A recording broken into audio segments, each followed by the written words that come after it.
في القلب مشاعر أخفيها قد أشرقت الشمس عليها عن خطط لم أعبأ فيها ستكون بأيامي خرقا. الحمد لله رب العالمين وصلى الله وسلم وبارك على نبينا محمد وعلى آله وصحبه أجمعين أما بعد. On continue la lecture et la traduction du livre Qasasul Anbiya de Cheikh Abdurrahman ibn Nasr al-Sa'di rahimahullah ta'ala. Durant le dernier cours, on avait terminé de lire l'histoire de Nuh alayhi salam. Et il restait le chapitre de ce que l'on retient de cette histoire de Nuh alayhi salam. قال الشيخ رحمه الله يستفاد من هذه القصة أمور. L'on retient de cette histoire plusieurs choses. منها أن جميع الرسل من نوح إلى محمد صلى الله عليه وسلم متفقون على الدعوة إلى التوحيد الخالص والنهي عن الشرك.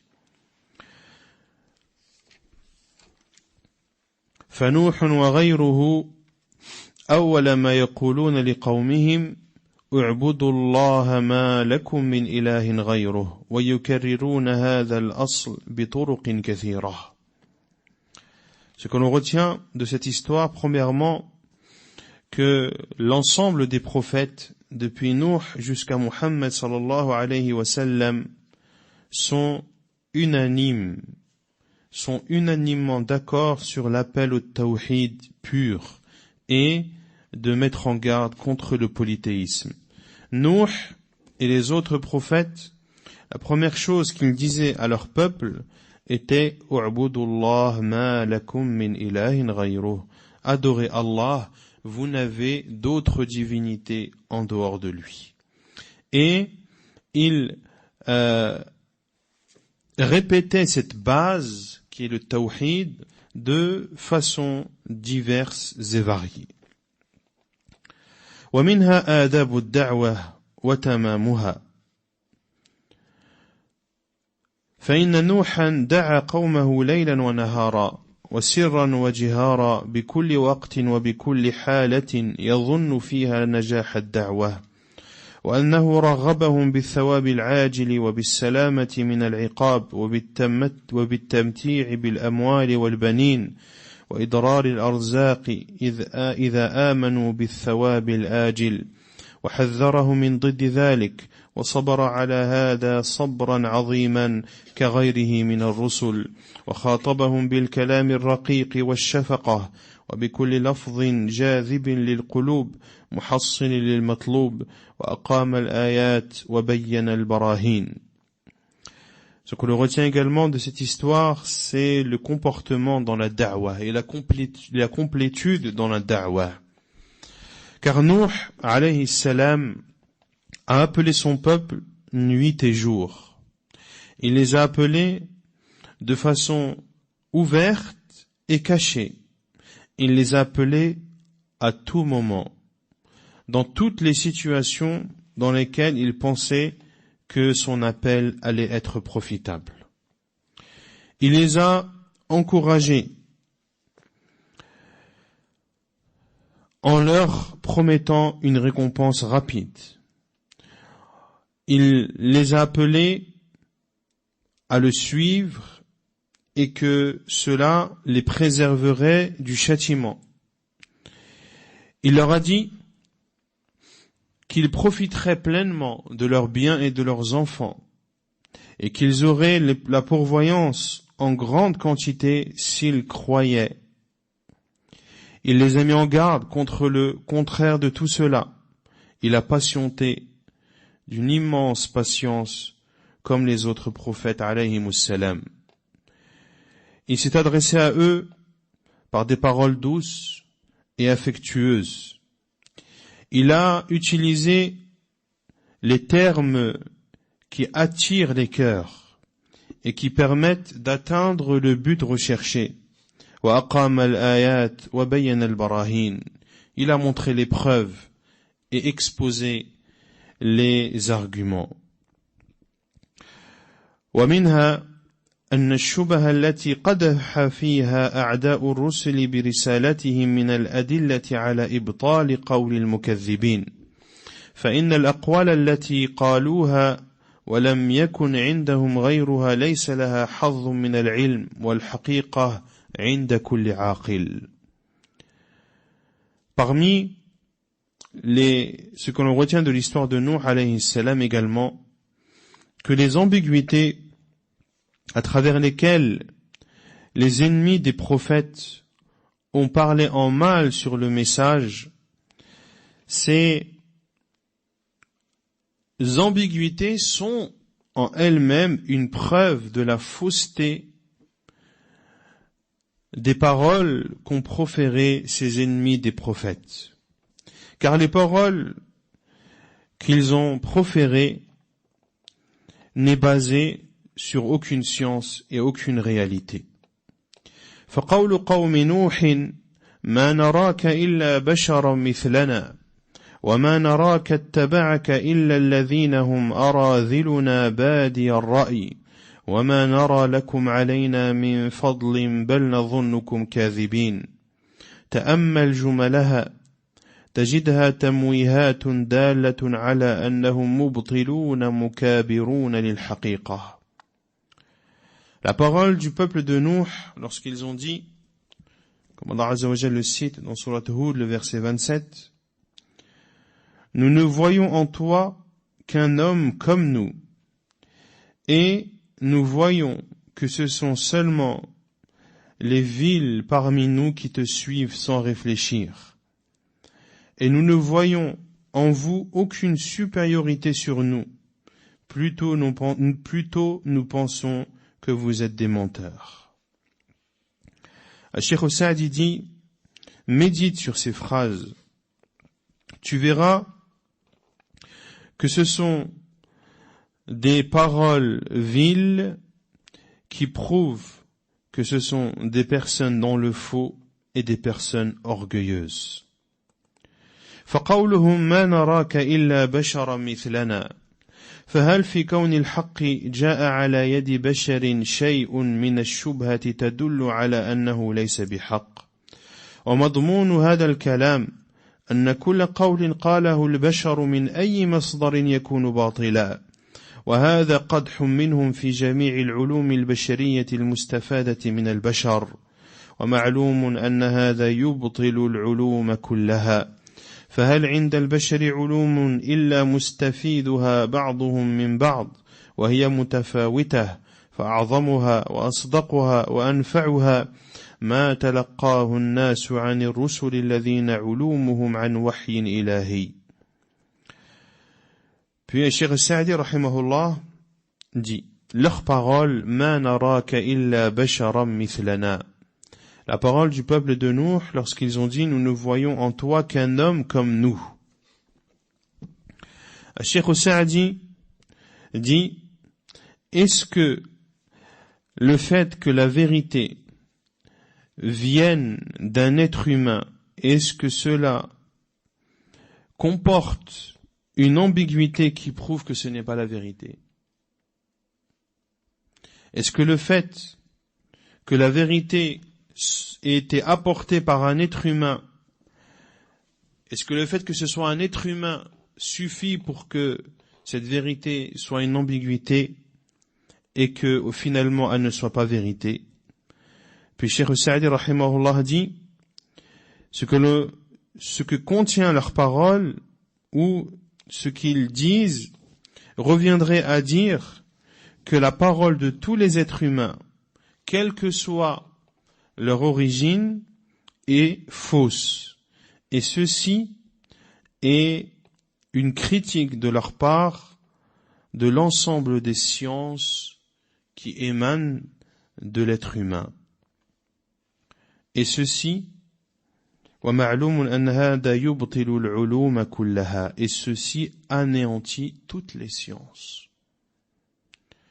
Car leur premier argument est Ma naraka illa basharan mithlana. Tu n'es qu'un être humain comme nous. Donc ce que tu dis ne peut être vrai. Si tout ce qu'apporte un être humain est faux, alors toutes les sciences sont fausses. Et combien sont les sciences dont les êtres humains font profiter les uns les autres, et la plus immense de ces sciences, la plus véridique, la plus bénéfique, est ce que les gens ont appris des prophètes dont leur science est une révélation divine. Donc ici, Cheikh Saadi répond à cette première ambiguïté. ثم قال وكذلك قولهم وما نرى لكم علينا من فضل أي نحن وأنتم بشر وقد أجابت الرسل كلهم عن هذه المقالة فقالوا إن نحن إلا بشر مثلكم ولكن الله يمن على من يشاء من عباده فمن الله على الرسل وخصهم بالوحي والرسالة مع أن إنكارهم عليهم من هذه الجهة من أكبر الجهل وأعظم القدح في نعمة الله فإن رحمة الله وحكمته اقتضت أن يكون الرسل من البشر ليتمكن العباد من الأخذ عنهم وتتيسر عليهم هذه النعمة ويسهل الله لهم طرقها فهؤلاء المكذبون كفروا بأصل النعمة وبالطريق المستقيم النافع الذي جاءتهم به. Puis Cheikh Saadi rahimahullah dit et également leurs paroles وَمَا نَرَى لَكُمْ عَلَيْنَا مِنْ فَضْلٍ. Et nous ne voyons en vous aucune supériorité sur nous. Comme l'a dit Allah Azza wa Jal dans Surat Ibrahim, le verset 11. C'est-à-dire que vous et nous sommes des êtres humains. Et les prophètes ont tous répondu à cette parole. Lorsqu'ils ont dit, comme Allah Azza wa Jal nous en informe, dans Surat Ibrahim, le verset 11, certes, nous ne sommes que des humains comme vous, mais Allah favorise qui il veut parmi ses serviteurs. Mais Allah favorise qui il veut parmi ses serviteurs. Ainsi, Allah a favorisé les prophètes et leur a accordé la spécificité du message et de la révélation. Et ce reproche du peuple de Nuh prouve leur grande ignorance. Et ceci est également une critique vis-à-vis d'un bienfait d'Allah sur eux. Car fait partie de la miséricorde d'Allah et de la sagesse d'Allah le fait qu'Allah Azza wa Jal ait envoyé aux êtres humains des prophètes parmi les êtres humains, afin que les serviteurs puissent prendre la science de ces prophètes et qu'ils puissent ainsi emprunter le bon chemin de façon simple et aisée. Ainsi, ceux qui ont mécru ont traité de mensonge un bienfait d'Allah Azza wa Jal sur eux. وكذلك قولهم وما نراك اتبعك إلا الذين هم أراذلنا من المعلوم لكل أحد عاقل أن الحق يعرف أنه حق بنفسه لا بمن تبعه وأن هذا القول الذي قالوه صدر عن كبر وتيه والكبر أكبر مانع للعبد من معرفة الحق ومن اتباعه والكبر أكبر مانع للعبد من معرفة الحق ومن اتباعه. Également leurs paroles. Et nous voyons que ce sont seulement les vils parmi nous qui te suivent. Cheikh Saadi dit, il est connu chez toute personne douée de raison que la vérité se sait et se connaît par la vérité elle-même, non pas par ceux qui la suivent. Et cette parole que le peuple de Nuh a dit est une parole qui émane de leur orgueil et de leur égarement. Et l'orgueil est l'un des plus grands obstacles entre la personne et le fait de connaître la vérité et de la suivre. وأيضا قولهم أراذلنا إن أرادوا الفقر فالفقر ليس من العيوب وإن أرادوا أراذلنا في الأخلاق فهذا كذب معلوم بالبدهية وإنما الأراذل الذين قالوا هذه المقالة فهل الإيمان بالله ورسله وطاعة الله ورسله والانقياد للحق والسلامة من كل خصلة ذميمة هل هذا الوصف رذيلة وأهله أراذل أم الرذيلة بضده من ترك أفرد الفروض توحيد الله عز وجل وشكره وحده وامتلأ القلب من التكبر على الحق وعلى الخلق هذا والله أرذل الرذائل ولكن القوم مباهتون فما نقموا من هؤلاء الأخيار إلا أن يؤمنوا بالله العزيز الحميد. Également leurs paroles, araziluna, les villes parmi nous. Les villes, c'est-à-dire les non, les villes, c'est les personnes. Non, on va dire c'est la couche basse de la société. C'est les personnes qui sont faibles. Et le cheikh va expliquer par la suite ce qui était voulu par cela. Il dit, rahimahullah, s'ils veulent par cela la pauvreté n'est pas un défaut. S'ils veulent par ville ceux qui sont vils dans leur comportement, ceci est un mensonge connu de tous. Que ceux qui ont suivi Nuh alayhi salam n'avaient pas un comportement vil, au contraire. Il dit, rahimahullah, les vils, ce sont plutôt ceux qui ont dit cette parole. Est-ce que le fait de croire en Allah et en ses prophètes, d'obéir à Allah et à son prophète, de se soumettre à la vérité et d'être épargné de toute caractéristique mauvaise, est-ce que celui qui est doté de cela est vil, ou est-ce que la vilenie est le contraire de cela, comme délaisser la plus obligatoire des obligations, qui est le tawhid, l'unicité d'Allah, et le fait d'être reconnaissant envers lui, subhanahu wa ta'ala? Nul doute que ce sont eux les vils, ceux qui ne croient pas en Allah et traitent de mensonges ses prophètes. Et ceux dont le cœur est plein d'orgueil envers la vérité et envers les créatures. Ceci par Allah est la plus vile des vilenies.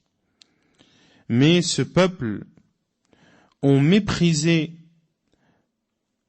ces personnes nobles, en parlant de ceux qui ont suivi Nuh, ils les ont méprisés pour la seule raison qu'ils croyaient en Allah le Tout-Puissant. وقولهم بادئ الرأي أي مبادرة منهم إلى الإيمان بك يا نوح لم يشاوروا ولم يتأنوا ويترووا لو فرض أن هذا حقيقة فهذا من أدلة الحق فإن الحق عليه من البراهين والنور والجلالة والبهاء والصدق والطمأنينة ما لا يحتاج إلى مشاورة أحد باتباعه وإنما التي تحتاج إلى مشاورة هي الأمور الخفية التي لا تعلم حقيقتها ولا منفعتها وأما الإيمان الذي هو أجلى من الشمس في نورها وأحلى من كل شيء فما يتأخر عنه إلا كل متكبر جبار أمثال هؤلاء الطغاة البغاة. Et leurs paroles sans réfléchir. C'est-à-dire, et nous voyons que ce ne sont que les vils parmi nous qui te suivent sans réfléchir. Il dit, rahimahullah, c'est-à-dire qu'ils te suivent, ô Nuh, et ils croient en toi sans se concerter, sans être posés dans leur choix et sans réfléchir. Cheikh al-Sa'di répond à cette ambiguïté en disant: supposons que cela soit vrai, qu'ils aient suivi Nuh sans réfléchir. Eh bien, ceci est une preuve de la vérité. Car la vérité a des preuves, a une lumière, a une clarté, a une véracité, a une sérénité qui ne nécessite pas de concertation pour la suivre. Mais l'on a besoin de se concerter pour des choses subtiles dont l'on ne connaît pas la réalité ni le bienfait. Quant à la foi, qui est aussi claire que le soleil par sa lumière, la foi qui est plus savoureuse que toute chose, n'hésite à la suivre et à y croire que tout orgueilleux oppresseur, comme ces personnes qui ont outrepassé les limites, et qui ont été transgresseurs. En parlant du peuple de Nuh.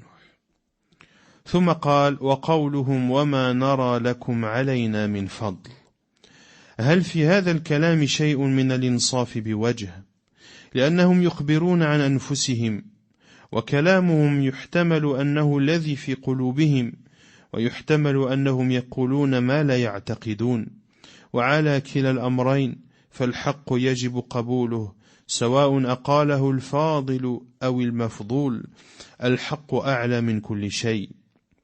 Et leurs paroles, وَمَا نَرَى لَكُمْ عَلَيْنَا مِنْ فَضْلٍ, nous ne voyons en vous aucune supériorité sur nous.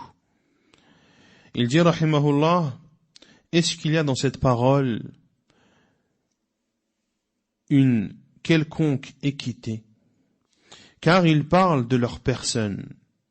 Et leurs paroles, il est possible qu'ils disent véritablement ce qu'ils pensent, ce qu'il y a dans leur cœur, mais il est possible également qu'ils disent ce qu'ils ne pensent pas.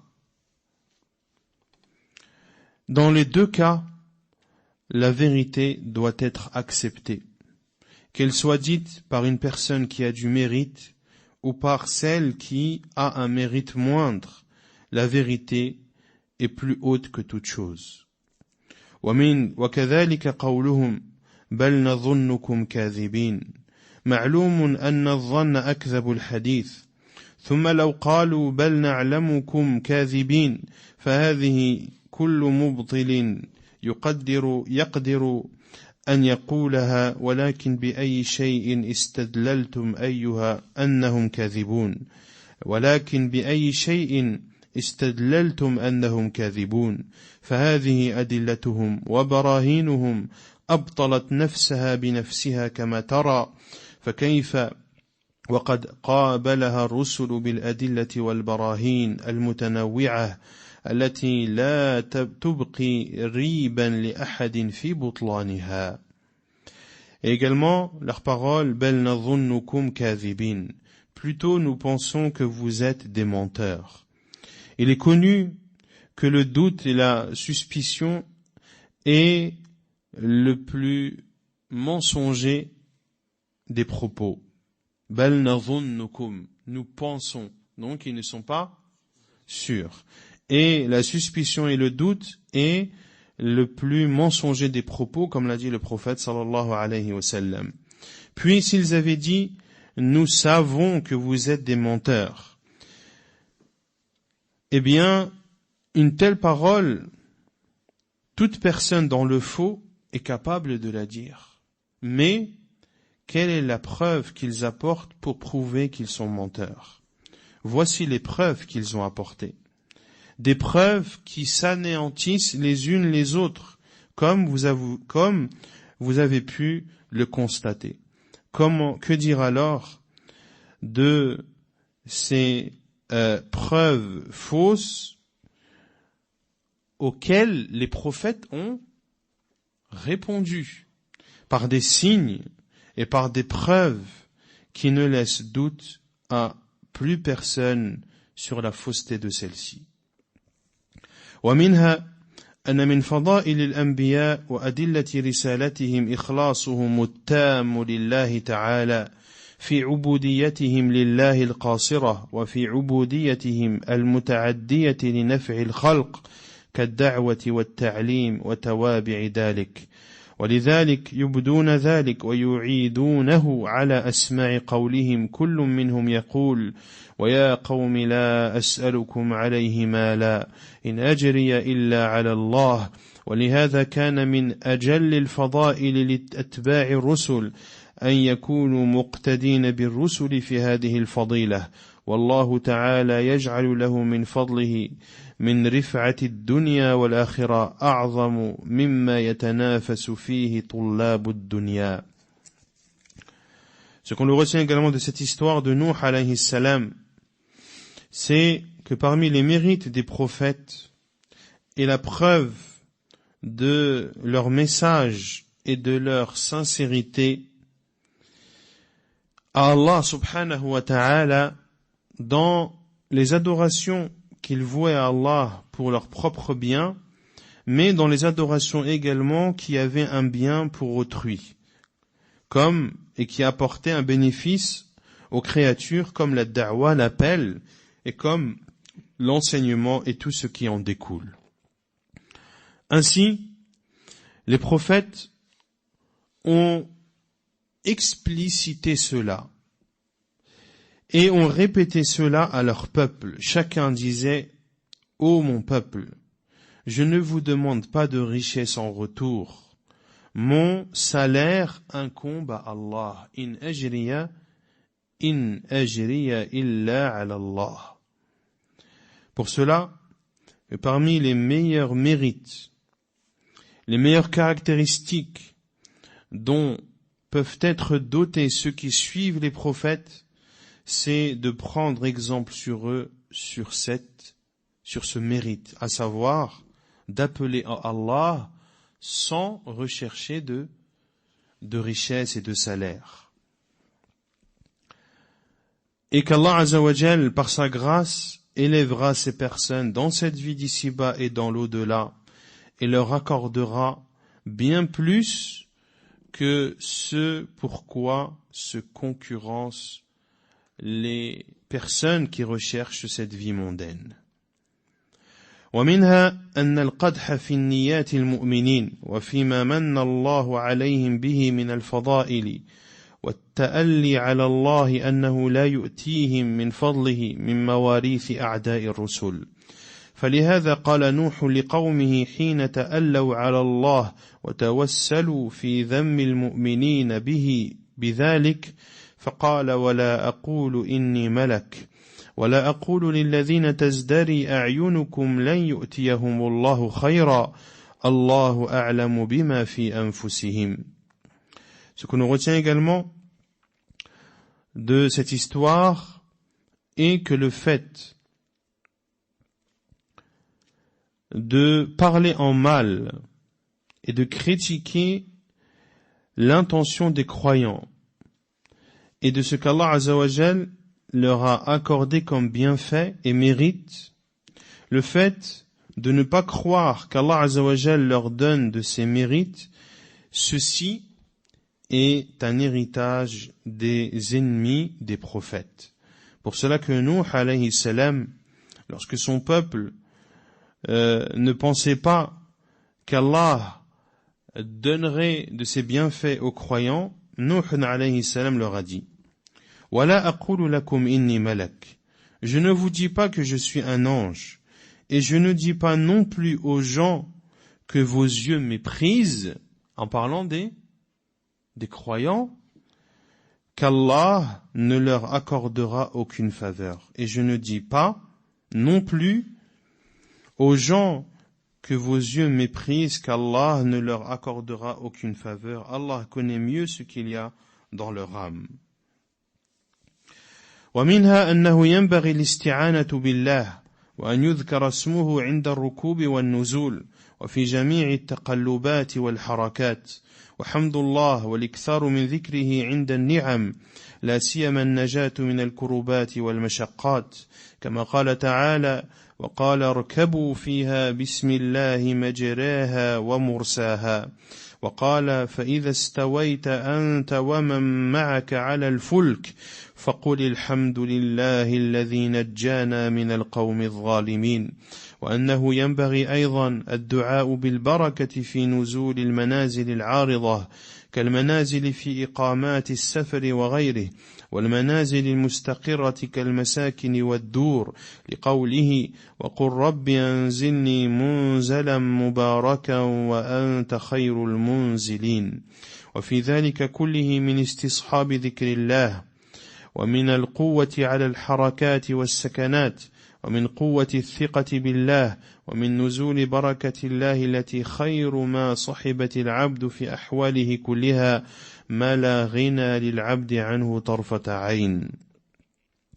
Ce qu'on retient également de cette histoire, c'est qu'il est demandé de demander l'aide à Allah et de prononcer le nom d'Allah lorsque l'on monte ou lorsque l'on descend. De prononcer le nom d'Allah dans toutes les situations et dans toutes les positions et dans tous les mouvements. De remercier Allah et d'évoquer son nom lorsque l'on est comblé de bienfaits. Et plus particulièrement lorsque l'on est sauvé d'une catastrophe et de difficultés. Comme l'a dit Allah Azza wa Jal en sourate Hud, وَقَالَ ارْكَبُوا فِيهَا بِسْمِ اللَّهِ مَجْرَاهَا وَمُرْسَاهَا. Montez dedans, que sa course et son mouillage soient au nom d'Allah. C'est-à-dire que lorsque Nuh a été demandé de monter dans l'arche, qu'à chaque fois que le bateau bougeait, lorsqu'il montait une vague ou lorsqu'il descendait, qu'il devait prononcer le nom d'Allah. وَقَالَ ارْكَبُوا فِيهَا بِسْمِ اللَّهِ مَجْرَاهَا وَمُرْسَاهَا. Et dans l'autre verset, qui prouve que l'on doit être reconnaissant vis-à-vis d'Allah Azza wa Jal lorsque il nous épargne d'une catastrophe ou d'un mal, la parole d'Allah Azza wa Jal dans le verset 28 de Surat Al-Mu'minun, lorsqu'il a dit à Nuh alayhi salam, et lorsque tu seras installé, toi et ceux qui sont avec toi dans l'arche, alors dis louange à Allah qui nous a préservés du peuple des injustes. Il est demandé, on retient également qu'il est demandé d'invoquer Allah par la bénédiction lorsque l'on arrive dans un endroit temporaire, comme les lieux de séjour, comme les lieux dans lesquels l'on habite lors d'un voyage ou autre, mais également dans les demeures continuelles, comme les maisons et les appartements. Et la preuve est la parole d'Allah Azza wa Jal, وَقُلْ رَبِّ أَنزِلْنِي مُنْزَلًا مُبَارَكًا وَأَنْتَ خَيْرُ الْمُنْزِلِينَ. Dis Seigneur, fais-moi débarquer d'un débarquement béni, tu es celui qui procure le meilleur débarquement. Dans toutes ces situations, de prononcer le nom d'Allah subhanahu wa ta'ala, qui montre la force de la confiance que tu portes en Allah subhanahu wa ta'ala. Et ceci fait descendre la bénédiction d'Allah qui est ce qui peut le mieux accompagner le serviteur dans l'ensemble de ces situations. Une bénédiction dont le serviteur ne peut se passer ne serait-ce que l'instant d'un clin d'œil. ومنها أن تقوى الله والقيام بواجبات الإيمان من جملة الأسباب التي تنال بها الدنيا وكثرة الأولاد والرزق وقوة الأبدان وإن كان لذلك أيضا أسباب أخر وهي السبب الوحيد الذي ليس هناك سبب سواه في نيل خير الآخرة والسلامة من عقابها. On retient également de cette histoire que la piété d'Allah, que le fait de craindre Allah et le fait de mettre en application ses ordres fait partie des causes qui permettent à la personne de profiter de cette vie d'ici-bas et d'avoir des enfants et de la pourvoyance en abondance, et également ceci permet d'avoir une force physique. Il y a bien sûr d'autres causes qui amènent cela ou qui apportent ces bienfaits, mais la crainte d'Allah est la seule cause qui permet d'obtenir le bien de l'au-delà et d'être épargné de son châtiment. ومنها أن النجاة من العقوبات العامة الدنيوية هي للمؤمنين وهم الرسل وأتباعهم. وأما العقوبات الدنيوية العامة فإنها تختص بالمجرمين ويتبعهم توابعهم من ذرية وحيوان وإن لم يكن لها ذنوب لأن الوقائع التي أوقع الله بأصناف المكذبين شملت الأطفال والبهائم. وأما ما يذكر في بعض الإسرائيليات أن قوم نوح أو غيرهم لما أراد الله إهلاكهم أعقم الأرحام حتى لا يتبعهم في العقوبة أطفالهم فهذا ليس له أصل وهو مناف للأمر المعلوم وذلك مصداق لقول الله تعالى واتقوا فتنة لا تصيبن الذين ظلموا منكم خاصة.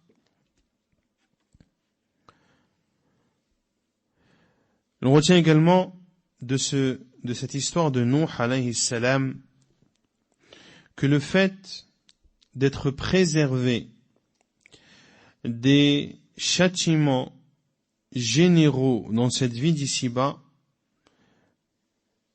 d'être préservé des châtiments généraux de cette vie d'ici-bas est une faveur accordée aux croyants qui sont les prophètes et ceux qui les suivent.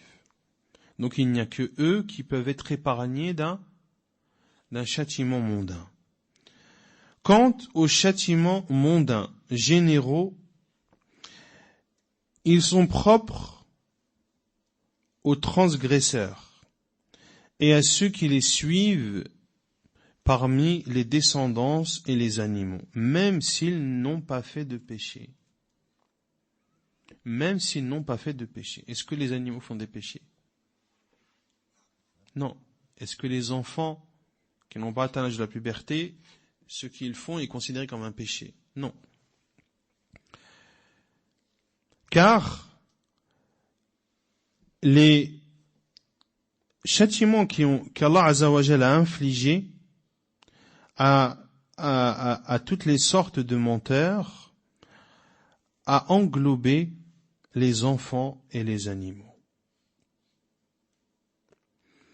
Quant à ce qui est rapporté dans certaines Israéliyat, dans certaines informations des fils d'Israël, que le peuple de Nuh ou un autre peuple, lorsqu'Allah a voulu les détruire, il a rendu stériles leurs femmes, afin que le châtiment ne touche pas leurs enfants. Ceci n'a aucune base, et cela contredit une chose connue. Et cette chose connue est conforme à la parole d'Allah Azza wa Jal dans le verset 25 de Surat Al-Anfal وَاتَّقُوا فِتْنَةً لَا تُصِيبَنَّ الَّذِينَ ظَلَمُوا مِنْكُمْ خَاصَّةً. Et craignez une calamité, un châtiment, qui n'affligera pas exclusivement les injustes d'entre vous. Un châtiment qui ne touchera pas uniquement les